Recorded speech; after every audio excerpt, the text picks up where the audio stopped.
లోకం, 7వది నరకము. ఈ 7 లోకములను కలగజేసినటువంటి దేవుడు ఒక్కొక్క లోకమును ఎందుకు కలగజేశాడో వాటి వివరణ మనం జ్ఞాపకం చేసుకోవడం టైం లేదు. కానీ మనకు అవసరమైనది పాతాళ లోకం. ఇప్పుడు పాతాళ లోకం 6వ లోకం అంటే ఎక్కడుంది అమ్మా? మనం ఎన్ని లోకంలో ఉన్నాం చెప్పండి, ఇలా చూసి చెప్పండి. 5వ లోకం అనగా భూలోకంలో ఉన్నాం.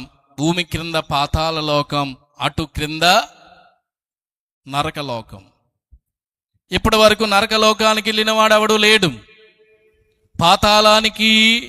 పాతాళమునకు వెళ్ళినవాడు కూడా లేడు. పాతాళములో ఒక భాగమే చెర అనగా జైలు లాంటిది. శిక్షించబడేటటువంటి స్థలమందున్న చెరలో ఉండేవి.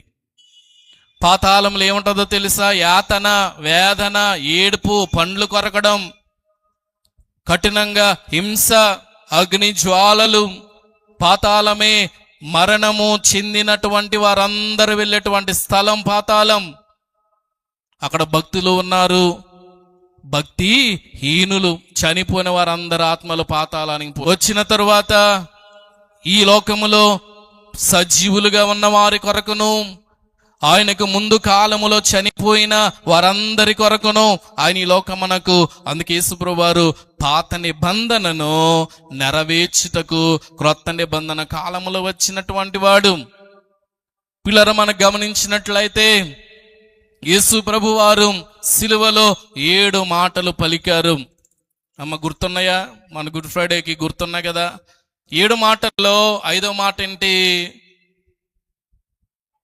అని ఫస్ట్ నేను చెప్పుకుంటారు కానీ రాదేమో, చెప్పండి. 5వ మాట ఏంటి? నేను దప్పిగొనుచున్నాను అనేటువంటి మాట మరి యేసు ప్రభు వారు పలికినప్పుడు మిట్ట మధ్యాహ్నం ఆయన ఈ మాటను పలికారు. మంచి ఎండవేళ. ఆ ఎండలో యేసు ప్రభు వారి దేహం శిలువ మీద వ్రాలాడుతూ ఉన్నటువంటి తరుణములో ఏలి ఏలి లామా సబక్తాని ఆయన బిగ్గరగా కేకవేయగానే అక్కడ ఉన్నటువంటి సైనికులు ఏమనుకున్నారనంటే ఈయనకి దాహం వేస్తుందేమోనని ఒక స్పంజిని చిరకలో ముంచి ఆ బల్లెమునకు తగిలించి ఆయన నాలుకకు అందించారు.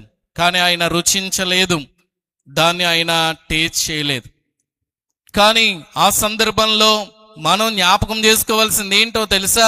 5వ మాటలో ప్రభు అంతరంగం ఏంటనంటే నేను దప్పిగొనుచున్నాను అనగా ఆయనకు దాహం వేసింది. ఎటువంటి దాహం అనగా ఆత్మను గూర్చిన